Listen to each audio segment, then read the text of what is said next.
Hello viewers, আজকে আমরা দশম শ্রেণীর এবিটিএ টেস্ট পেপারের 140 পৃষ্ঠার অঙ্কগুলির সমাধান বের করার চেষ্টা করব।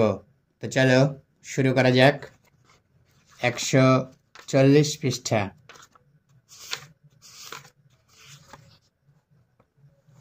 এই তো দেখো এখানে কি বলেছে, দুইয়ের অঙ্কগুলো আমরা করার চেষ্টা করব। শূন্যস্থান পূরণ করো যে কোনো 5টি। এখানে যে কোনো 5টি বললেও আমরা যেহেতু প্র্যাকটিস করছি তাই সব অঙ্কগুলোই করার চেষ্টা করব। তো দেখো 2-এর একের অঙ্কটি কি বলেছে, x square minus 2 plus b into x plus 6 equal to 0 সমীকরণের একটি বীজ 2 হলে অপর বীজটির মান, এখানে শূন্যস্থান আছে তো কি হবে। তো দেখো আমরা অঙ্কগুলো করার চেষ্টা করেছি। দেখো কি বলেছে অঙ্কটি, 2-এর 1 x square minus 2 plus b into x plus 6 equal to 0, বা 2 square minus 2 plus b into 2 plus 6 equal to 0। এখানে আমরা এক্সের জায়গাতে 2 বসিয়েছি, কেন? যেহেতু 2 একটি ওই সমীকরণের বীজ, তাহলে অবশ্যই এটাকে সিদ্ধ করবে, তাই আমরা ওই বীজটি এখানে বসিয়ে দিয়েছি চলক সংখ্যার জায়গায়। দেখো 2 স্কোয়ার মানে 4, 2 দুগুণে 4, 4 হলো, মাইনাস 2 2 4 মাইনাস 4, আর 2 ইন্টু বি মানে মাইনাস 2b, আগে যেহেতু মাইনাস আছে তাহলে মাইনাসে প্লাসে minus 2b plus 6 equal to 0, বা মাইনাস 2b, দেখো প্লাস 4 মাইনাস 4 কেটে গিয়েছে, মাইনাস 2b ইজিক্যাল টু এই 6টা ওই দিক গেলে কি হয়েছে, ডান পক্ষে গেলে মাইনাস 6 হয়েছে, বা b is equal to minus 6 by minus 2, 2 দিয়ে কাটাকাটি হলো, 3 দুগুণে 6, 3 পেলাম, আর এই মাইনাসে মাইনাসে প্লাস, অতএব বি ইজিক্যাল টু 3। তাহলে সমীকরণটা কীরকম হবে, অতএব x square minus 2 plus 3 into x plus 6 equal to 0, যেহেতু বি ইজিক্যাল টু 3 বসিয়ে পাচ্ছি, বা এটা যেহেতু লেখার দরকার নেই, আমরা শুধু বি ইজিক্যাল টু 3 বসিয়ে পাই, বা এক্স স্কোয়ার মাইনাস 2 আর 3-এ 2 আর 3 যোগ করলে 5 হয়, আর এক্স আছে 5x minus 5x plus 6 equal to 0, বা x square minus 3 plus 2 into x plus 6 equal to 0। দেখো এই লাইনটা একই রকম, তো আমরা এই 6কে উৎপাদকে বিশ্লেষণ করেছি, উৎপাদকে ভেঙেছি এবং উৎপাদকগুলোর যোগ বিয়োগ করে 5 পেয়েছি। তো দেখো এখানে 3 আর দিয়ে 5 হয়। আবার দেখো 6কে, সরি এটা 1, 6কে 6, 6 থেকে 1 বিয়োগ করলে 5 হয়। এবার আমরা এইটা নিব না এইটা নিব, তার মধ্যে একটু পরিষ্কার হওয়া চাই। এটা দেখো এইটা যেহেতু 6-এর আগে প্লাস আছে, তাই উৎপাদক দুটোর যোগ করে যেটা পাবো সেটাই হবে এখানে, তাই 3 প্লাস 2 হবে। যদি এখানে মাইনাস থাকতো তাহলে 6 মাইনাস 1 করে 5 করতাম, এখানে যেহেতু প্লাস আছে 6-এর আগে, তার জন্য আমরা 3 প্লাস 2 করব। এবার দেখো এক্স স্কোয়ার বসে গেল, minus 3 into x minus 3x, আগে মাইনাস, এটা কী হবে, মাইনাস প্লাসটা মাইনাস হয়ে যাবে, অর্থাৎ মাইনাসে প্লাসে minus 2x plus 6 equal to 0, বা এইখান থেকে x কমন নিয়েছি আর এইখান থেকে মাইনাস 2 কমন নিয়েছি। দেখো এই যে এখানে x কমন নিলে ভিতরে x থাকছে মাইনাস 3, x চলে এসছে বাইরে, এইখানে মাইনাস 2 কমন নিয়েছি, তো ভেতরে x থাকছে, ব্র্যাকেটের ভিতরে x থাকছে, আর এই 2কে 6কে 2 দিয়ে ভাগ করলে 3 হয়, 3 দুগুণে 6 মাইনাস 3। যেহেতু আমি মাইনাস কমন নিয়েছি তাহলে এই প্লাসটা মাইনাস হয়ে যাবে, ইজিক্যাল টু 0, বা x মাইনাস 3 কমন নিয়েছি, এখানে এক্স পড়ে আছে, এখানে -2 পড়ে আছে, তাহলে x-3 into x-2 is equal to 0। এবার হয় আর অথবা, হয় x-3 ইজিক্যাল টু 0, অতএব x ইজিক্যাল টু 3, অথবা x-2 ইজিক্যাল টু 0 বা x ইজিক্যাল টু 2। অতএব অপর বীজটি 3, যেহেতু এই বীজটা দেওয়া আছে 2, তাহলে অপর বীজটি অবশ্যই 3 হবে।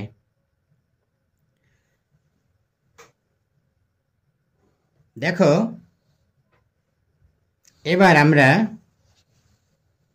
দুইয়ের অঙ্কটি দেখার চেষ্টা করব। আগে অঙ্কটি দেখো, আগে সমস্যাটি বোঝার চেষ্টা করো, তারপরে সমাধান। দেখো 2-এরটা কি বলেছে, 3 জনের একটি যৌথ ব্যবসায়ে লগ্নিকৃত মূলধনের অনুপাত 3:4:6 এবং ব্যবসা থেকে প্রাপ্ত লাভের অনুপাত 3:2:9 হলে তাদের লগ্নিকৃত সময়ের অনুপাত হবে শূন্যস্থান। তাহলে কত হবে সেটা আমাদের বের করতে হবে, বের করে এই শূন্যস্থানে বসাতে হবে। তো দেখো আমরা কি করেছি, ধরি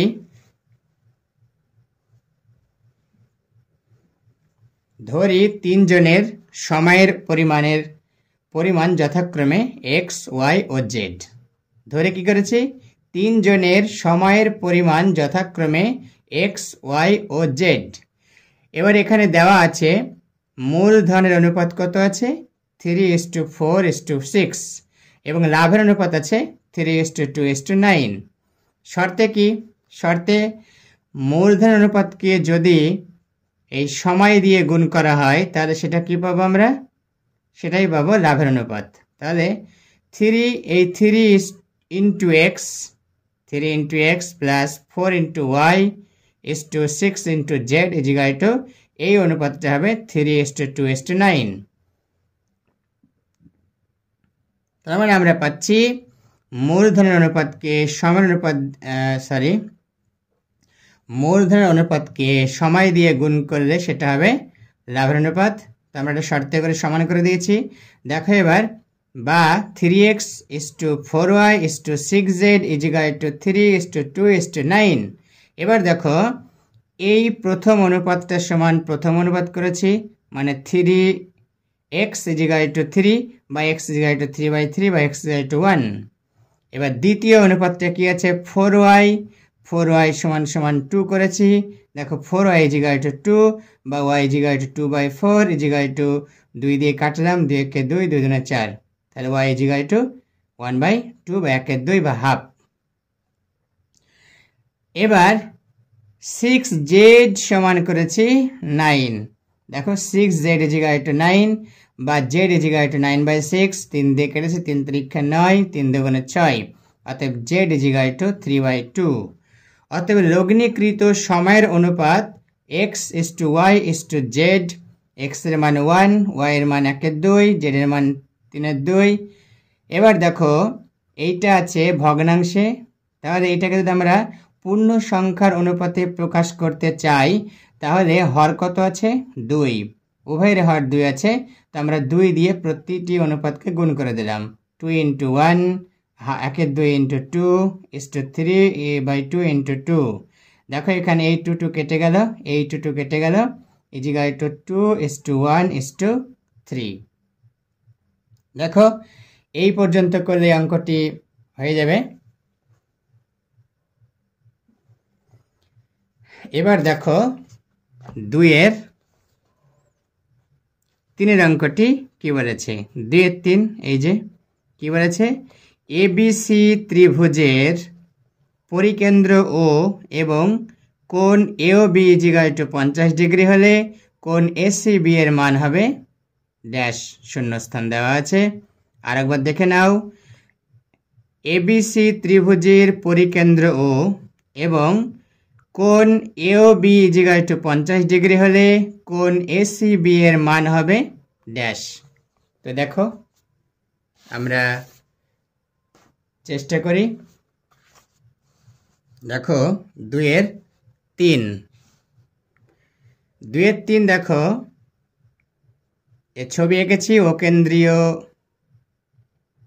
বৃত্তটি হচ্ছে ত্রিভুজ এবিসি এর পরিবৃত্ত, তাহলে ও হচ্ছে পরিকেন্দ্র, এবং কোণ এওবি দেওয়া আছে 50 ডিগ্রি। তাহলে কোণ এসিবি এর মান কত সেটা বের করতে হবে। দেখো ছবি থেকে আমরা বলতে পারছি যে এখানে কোণ এওবি কেন্দ্রস্থ কোণ এবং কোণ এসিবি বৃত্তস্থ কোণ। অতএব কোণ ACB equal to half into কোণ এওবি।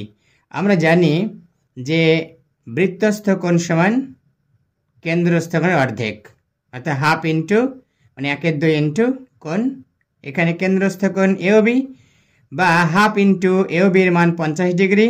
তো 50কে কাটলাম 2 দিয়ে, 25 দুগুণে 50, যেহেতু এওবি সমান 50 ডিগ্রি তাই এটা বসিয়ে দিয়েছি ইজিক্যাল টু 25 ডিগ্রি। অতএব কোণ এসিবি এর মান 25 ডিগ্রি। দেখো আরও একবার অঙ্কটি দেখে নেওয়া যাক। ছবি আঁকলে কিন্তু অঙ্কটি প্রায় অর্ধেক করা হয়ে যায়, আর ছবি না আঁকলে ঠিক অঙ্কটি পরিষ্কার হবে না, সেক্ষেত্রে অঙ্কটি সমাধান করা সমস্যা হয়ে ওঠে। দেখো আমাদের ত্রিভুজ এবিসি এর পরিবৃত্ত দেওয়া আছে বা এঁকেছি, যার পরিবৃত্তের কেন্দ্র হচ্ছে ও এ এবং ওবি যুক্ত করেছি। কোণ এওবি 50 ডিগ্রি হলে কোণ এসিবি এর মান কত? দেখো ছবি থেকে আমরা স্পষ্ট বুঝতে পারছি যে কোণ এওবি কেন্দ্রস্থ কোণ এবং কোণ এসিবি বৃত্তস্থ কোণ। এবার আমরা জানি যে কেন্দ্রস্থ কোণ অর্ধেক সেটা হবে বৃত্তস্থ কোণ, অর্থাৎ বৃত্তস্থ কোণ সমান হবে কেন্দ্রস্থ কোণের অর্ধেক। তাই আমরা অতএব কোণ ACB equal to half into কোণ এওবি করেছি, equal to half into AOB এর মান 50 ডিগ্রি, তাই আমরা 50 ডিগ্রি বসিয়ে দিয়েছি, 2 দিয়ে কেটেছি 50কে, 25 ডিগ্রি পেয়েছি ইজিক্যাল টু 25 ডিগ্রি। অতএব কোণ এসিবি এর মান 25 ডিগ্রি। এবার দেখো 2-এর 4 নম্বর অঙ্কটি কি বলেছে। দেখো আগে সমস্যাটা দেখা যাক কি আছে। দেখো 2-এর 4 cos theta to the power 4 minus sin theta to the power 4 is equal to 2/3 হলে 1 minus 2 sin square theta এর মান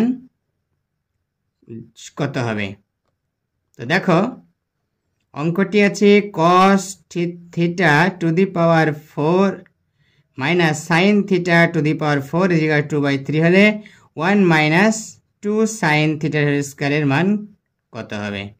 তো দেখো আমরা এখানে সমাধান করেছি, কিভাবে করেছি সেটা তোমরা খুব ভালোভাবে বোঝার চেষ্টা করো, এবং বোঝার চেষ্টা করলে অবশ্যই বুঝতে পারবে। দেখো cos theta to the power 4 minus sin theta to the power 4 is equal to 2/3। এইটাকে আমরা ভেঙেছি কোন সূত্র অনুসারে? দেখো a square minus b square সূত্র অনুসারে ভেঙেছি। cos theta স্কয়ার তার whole square minus sin theta whole square তার whole square is equal to 2/3, বা এটা a square minus b square সূত্র কি হয়? a plus b into a minus b। দেখো এই সূত্রটা এখানে করেছি। তো দেখো cos theta square plus sin theta square into cos square theta minus sin square theta is equal to 2/3। দেখো এটা a প্লাস b, এটা a মাইনাস b। এবার cos square theta plus sin square theta সমান কত হয়? 1 হয়, তো 1 বসিয়ে দিয়েছি। কি থাকছে এখানে? cos square theta minus sin square theta is equal to 2/3। যেহেতু sin square theta plus cos square theta সমান 1, এখানে 1 বসিয়ে দিয়েছি। এইটুকুর মান কত? 1। cos square theta plus sin square theta is equal two 1, তো 1 বসিয়ে দিয়েছি। তাহলে 1 into cos square theta minus sin square theta is equal to 2/3, বা cos square theta minus sin square theta is equal to 2/3। এবার আমাদের যেটা দেওয়া আছে 1 মাইনাস 2 sin স্কয়ার থিটা, এইটা আমরা কি লিখতে পারি? 1 minus sine square theta plus cos square theta minus 2 sine square theta. এবার দেখো 2 সাইন স্কয়ার থিটা থেকে একটা সাইন স্কয়ার থিটা বাদ দিচ্ছি, বিয়োগ করছি, তাহলে কস স্কয়ার থিটা বসে গেল। আর যেহেতু মাইনাস 2 সাইন স্কয়ার থিটা থেকে সাইন স্কয়ার থিটা বিয়োগ করছি, তাই কি হচ্ছে মাইনাস সাইন স্কয়ার থিটা লিখেছি। এবার এইটার মান কত? এইটার মান তো 2/3, তো 2/3 বসিয়ে দিয়েছি। অতএব 1 মাইনাস 2 সাইন স্কয়ার থিটা এর মান 2/3। আরও একবার দেখে নাও, দেখো cos to the power 4 theta minus sine to the power 4 theta is equal to 2/3। এবার কি করছি আমরা? cos স্কয়ার থিটা তার whole square minus sine square theta তার whole square is equal to 2/3, বা এইটাকে a square minus b square অর্থাৎ a square minus b square is equal to a plus b into a minus b আকারে লিখছি। তো সূত্র ভেঙে দিলাম, cos square theta plus sign square theta into cos square theta minus sine square theta, একদম এই সূত্র অনুসারে। এবার দেখো এই জায়গায় 2/3, বা এই cos square theta plus sign square theta মানে 1, তো 1 বসিয়ে দিয়েছি, cos square theta minus sine square theta লিখে দিয়েছি এখানে। আর এই 2/3 এখানে ব্র্যাকেটের মধ্যে লিখে দিয়েছি, যেহেতু sine square theta plus cos square theta সমান 1, বা cos square theta minus sine square theta is equal to 2/3, বা 1 মাইনাস, এবার দেখো এইটুকু থেকে গেল মান বের করা। এবার 1 minus 2 sine square theta is equal to sine square theta plus cos square theta minus 2 sine square theta. দেখো এই 1 এর পরিবর্তে আমরা লিখেছি sine square theta plus cos square theta, যেহেতু sine square theta plus cos square theta সমান 1। এবার 2 sine square theta থেকে সাইন স্কয়ার থিটা বিয়োগ করছি, তো মাইনাস সাইন স্কয়ার থিটা হবে, তার মানে cos square theta minus sine square theta is equal to 2/3। যেহেতু এই cos square theta minus sine square theta আগেই বের করেছি, যার মান 2/3। অতএব 1 মাইনাস 2 সাইন স্কয়ার থিটা এর মান 2/3। বেশ, এইবার দেখো 2 এর 5 নম্বর অঙ্কটি কি বলেছে। দেখো একটি চোঙের ব্যাসার্ধ ও উচ্চতা দ্বিগুণ করলে আয়তন ড্যাশ গুণ বৃদ্ধি পাবে। তো আমরা প্রথমে চোঙের ব্যাসার্ধ এবং চোঙের উচ্চতা ধরে নিব, এবং প্রথম ক্ষেত্রে তার আয়তন বের করব, এবং পরে যখন উচ্চতা এবং ব্যাসার্ধ দ্বিগুণ করা হবে তখন তার আয়তন বের করব। তাহলে আমরা বুঝতে পারবো যে কত গুণ বৃদ্ধি পাচ্ছে। তো দেখো আমাদের সলিউশন করা আছে, আমরা একটু বোঝার চেষ্টা করব। দেখো এই দেখো 2 এর 5, ধরি চোঙটির ব্যাসার্ধ ইজ ইকুয়াল টু r একক ও উচ্চতা ইজ ইকুয়াল টু h একক। আমরা এখানে ব্যাসার্ধ এবং উচ্চতা ধরে নিয়েছি। অতএব চোঙটির আয়তন পাই r স্কয়ার h ঘন একক, আয়তনের একক হচ্ছে ঘন একক হয়, তো এটা করা হয়েছে। এবার দেখো ব্যাসার্ধ ও উচ্চতা দ্বিগুণ করলে চোঙটির আয়তন হবে পাই ইন্টু 2r তার হোল স্কয়ার ইন্টু 2h ঘন একক। দেখো r হয়েছে 2r, h হয়েছে 2h, তাহলে আয়তন কি হয়েছে পাই ইন্টু 2r এর হোল স্কয়ার ইন্টু 2h ঘন একক, আর পাই ইন্টু 2r স্কয়ার মানে 4r স্কয়ার ইন্টু 2h ঘন একক। এবার 4 দুগুণে 8, তাহলে 8 পাই r স্কয়ার h ঘন একক। অতএব একটি চোঙের ব্যাসার্ধ ও উচ্চতা দ্বিগুণ করলে আয়তন 8 গুণ বৃদ্ধি পাবে। তাহলে শূন্যস্থান আমরা কি লিখছি? 8 গুণ বৃদ্ধি পেয়েছে। এবার দেখো প্রথম থেকে আরও একবার দেখা যাক। ধরি চোঙটির ব্যাসার্ধ r একক ও উচ্চতা h একক। অতএব চোঙটির আয়তনের সূত্র কি? পাই r স্কয়ার h ঘন একক। আয়তনের একক হবে ঘন একক, যদি সেমি থাকে ঘন সেমি, মিটার থাকলে ঘন মিটার, ফুট থাকলে ঘন ফুট। এবার ব্যাসার্ধ ও উচ্চতা দ্বিগুণ করলে চোঙটির আয়তন কত হবে? দেখো ব্যাসার্ধ উচ্চতা দ্বিগুণ করলে চোঙটির আয়তন হবে পাই ইন্টু 2r এর হোল স্কয়ার ইন্টু 2h ঘন একক। দেখো এখানে আর হয়েছে 2r, h হয়েছে 2h, ইজিকাল টু 2r এর হোল স্কয়ার মানে 4r স্কয়ার ইন্টু 2h ঘন একক ইজিকাল টু 4 দুগুণে 8, 8 5r স্কয়ার h ঘন একক। তাহলে অতএব একটি চোঙের ব্যাসার্ধ ও উচ্চতা দ্বিগুণ করলে আয়তন 8 গুণ বৃদ্ধি পাবে। দেখো এবার 2-এর 6-এর অঙ্কটা কি বলেছে দেখো, বৃহত্তর ও ক্ষুদ্রতর সূচক ওজাইবের কেন্দ্রবিন্দুর ভুজকে বলে। খুব ভালো করে চেষ্টা করো। বৃহত্তর ও ক্ষুদ্রতর সূচক ওজাইবের কেন্দ্রবিন্দুর ভুজকে বলে কি? মধ্যমা। দেখো আমরা এখানে করেছি 2-6, বৃহত্তর সূচক ও ক্ষুদ্রতর সূচক ওজাইব এর কেন্দ্রবিন্দুর ভুজকে বলে মধ্যমা। আমরা শূন্যস্থানে মধ্যমা লিখেছি। কেমন? আরও একবার দেখে নাও 2-6 অঙ্কটা, বৃহত্তর সূচক ও ক্ষুদ্রতর সূচক ওজাইবের কেন্দ্রবিন্দুর ভুজকে বলে মধ্যমা। এবার দেখো 3-এর অঙ্কটি কি বলেছে দেখো, 3-এর বলেছে সত্য মিথ্যা লেখো যে কোনো 5টি। কি বলেছে?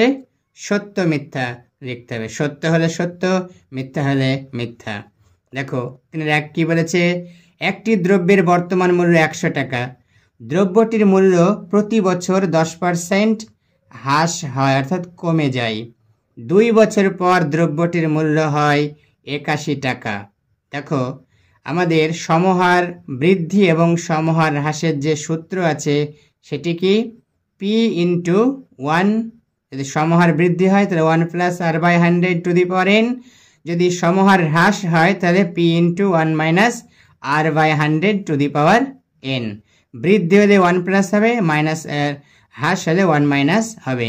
তো দেখো এখানে প্রতি বছর হ্রাস পেয়েছে মানে এটা সূত্রটা মাইনাসের সূত্র হবে।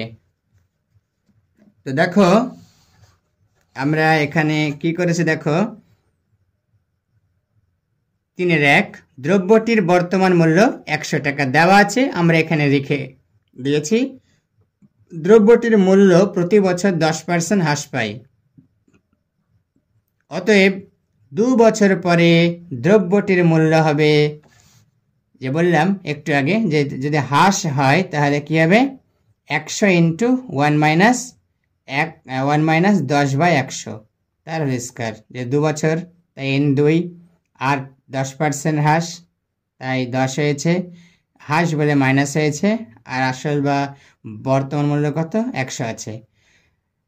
তাহলে 100 ইন্টু 1 করলে কত 100 হয়, 100 মাইনাস 10 90, আমরা এখানে ডাইরেক্ট 90/100 লিখে দিয়েছি তার হোল স্কয়ার, বা ইজিকাল টু 100 ইন্টু 90/100 ইন্টু 90/100, এই 100 2 শূন্য আর এই 100 2 শূন্য কেটে গেল, এখানকার এই শূন্য আর এই শূন্য কেটে গেল, 9 9 81 টাকা। তাহলে দেখো আমাদের ওখানে কিন্তু বলে দিয়েছে যে 81 টাকা হবে 2 বছর পরে, আমাদের এখানে 81 টাকা আসলো, তাহলে আমরা রেখে দেব অতএব প্রদত্ত বিবৃতিটি সত্য। আরও একবার দেখে নেওয়া যাক।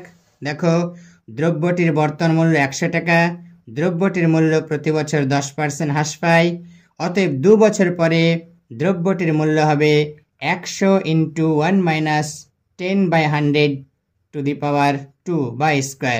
টাকা ইজিকাল টু 100 ইন্টু 90/100 তার হোল স্কয়ার টাকা, বা 100 ইন্টু 90/100 ইন্টু 90/100, যেতে পাওয়ার 2 আছে তাই দুটো 90/100 গুণফল। এবার এই শূন্য কেটে গেল, এখানকার শূন্য কেটে গেল, উপরে 9 ইন্টু 9 9 9 81 টাকা, অতএব প্রদত্ত বিবৃতিটি সত্য। এইবার দেখো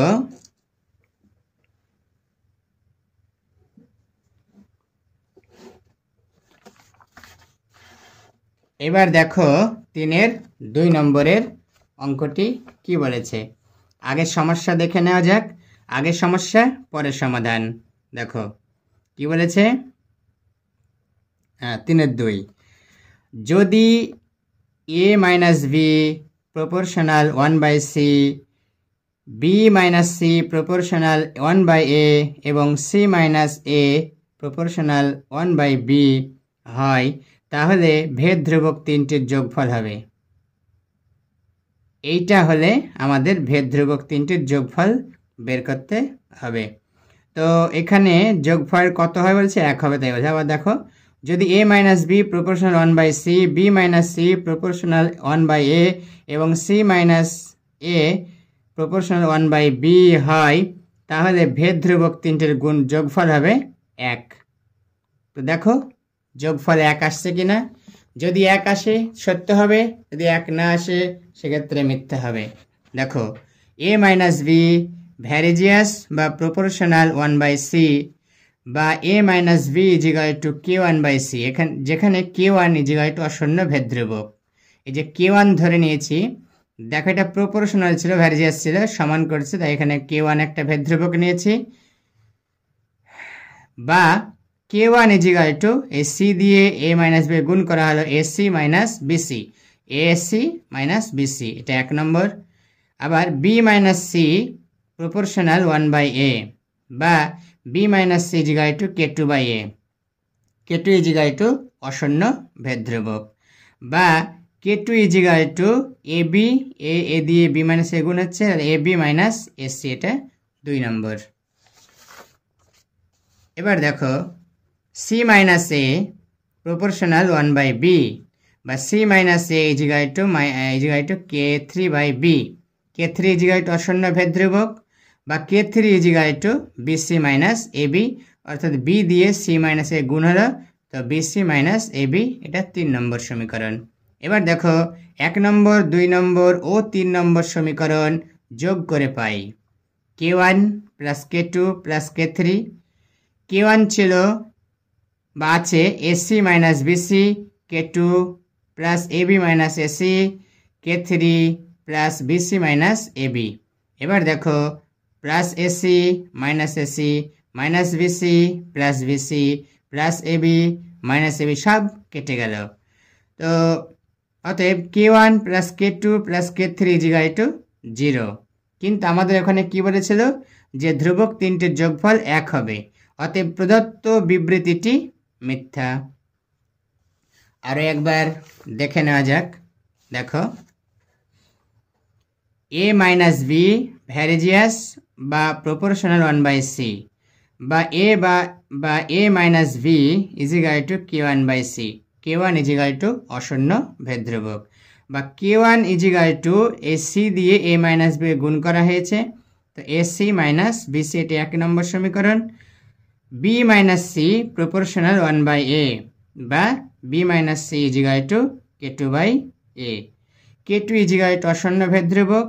বা k2 ইজিক্যাল টু a দিয়ে গুণ হয়েছে b মাইনাস c কে, তো ab মাইনাস ac, এই সেটা 2 নম্বর সমীকরণ।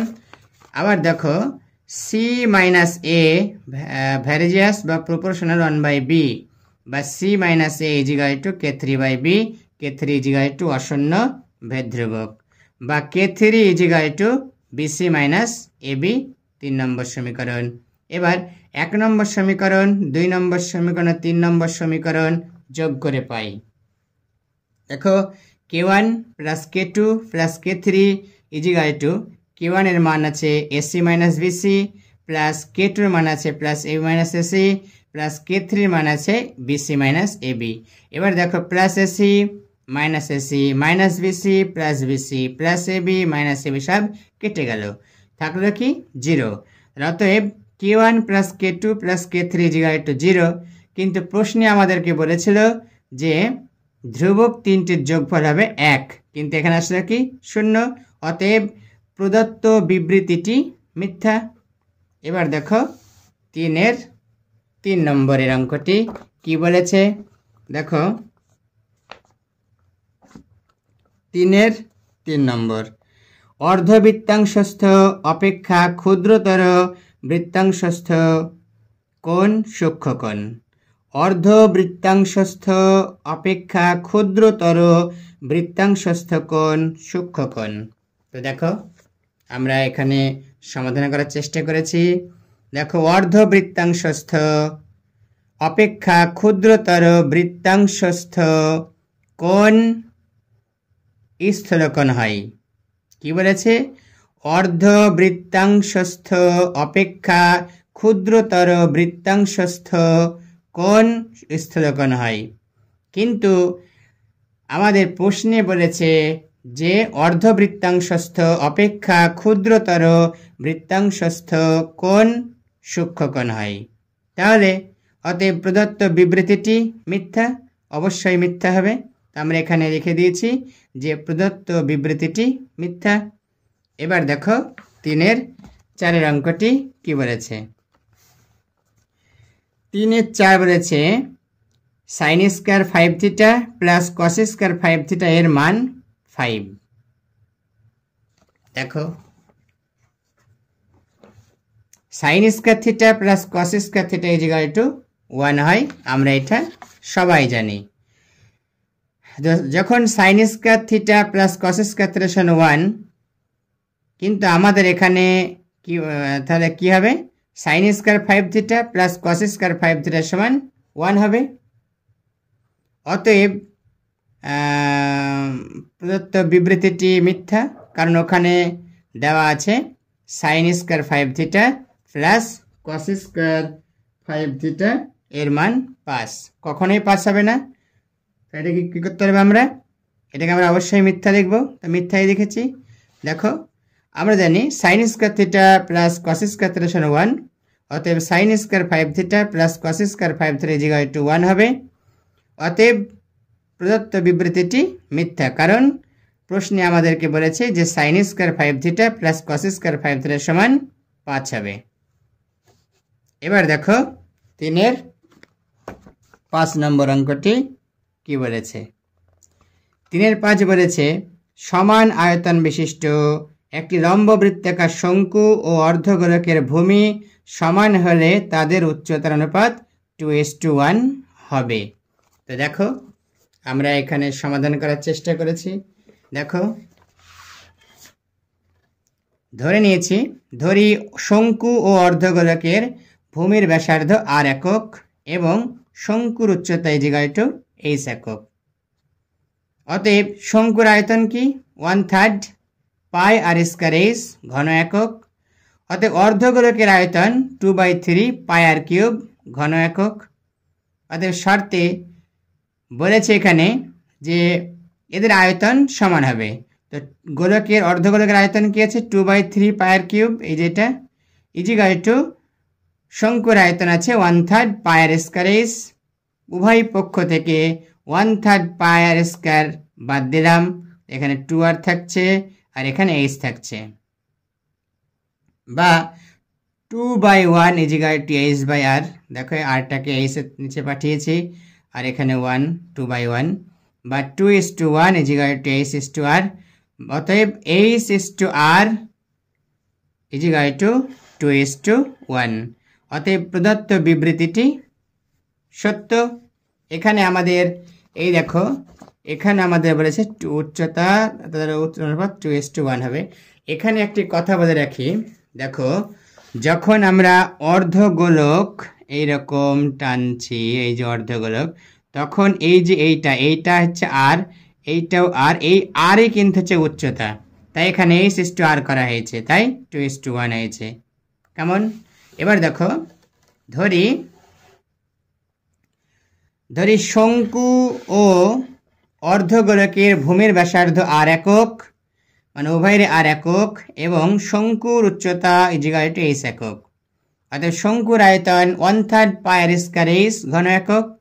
অতএব অর্ধগোলকের আয়তন 2/3 পাই r কিউব ঘন একক। যেহেতু এখানে বলা আছে প্রশ্নে যে আয়তন সমান হবে, অতএব শর্তে 2/3 পাই r cube equal to 1/3 pi r square h। উভয় পক্ষ থেকে 1/3 পাই r স্কয়ার বাদ দেওয়া হয়েছে, তাহলে এখানে 2r থাকছে আর এখানে h থাকছে, বা 2/1 ইকুয়াল টু h/r, বা 2:1 ইকুয়াল টু h/r। অতএব h/r ইকুয়াল টু 2:1। অতএব প্রদত্ত বিবৃতিটি সত্য। এবার দেখো 3 এর 6 অঙ্কটি কি বলেছে x1 x2 x3 dot dot dot xn এই সংখ্যক n সংখ্যার গড় x বার হলে k plus x1 k plus x2 k plus x3 dot dot dot k plus xn এর গড় হবে k প্লাস x বার। তো দেখো এটি অবশ্যই সত্য হবে। আমরা এখানে করার চেষ্টা করেছি, দেখো এটি করার কিছুই দরকার নেই। আমরা লিখেছি কি যে x1 x2 x3 dot dot xn এই সংখ্যক n সংখ্যার গড় x বার হলে k plus x1 k plus x2 k plus x3 dot dot dot k plus xn এর গড় হবে k প্লাস x বার। এটা একদম সঠিক দেওয়া আছে, তাহলে আমরা লিখে দিয়েছি প্রদত্ত বিবৃতিটি সত্য। আর একবার দেখো x1 x2 x3 dot dot xn এই সংখ্যক n সংখ্যার গড় x বার হলে k plus x1 k plus x2 k plus x3 dot dot dot k plus xn এর গড় হবে k প্লাস x বার। প্রদত্ত বিবৃতিটি সত্য। দেখো তোমাদের কাছে একটি রিকোয়েস্ট করব, যদি আমার এই চ্যানেলটিকে ভালো লেগে থাকে তাহলে অবশ্যই সাবস্ক্রাইব করবে, সেই সঙ্গে লাইক কমেন্ট এবং শেয়ার করবে।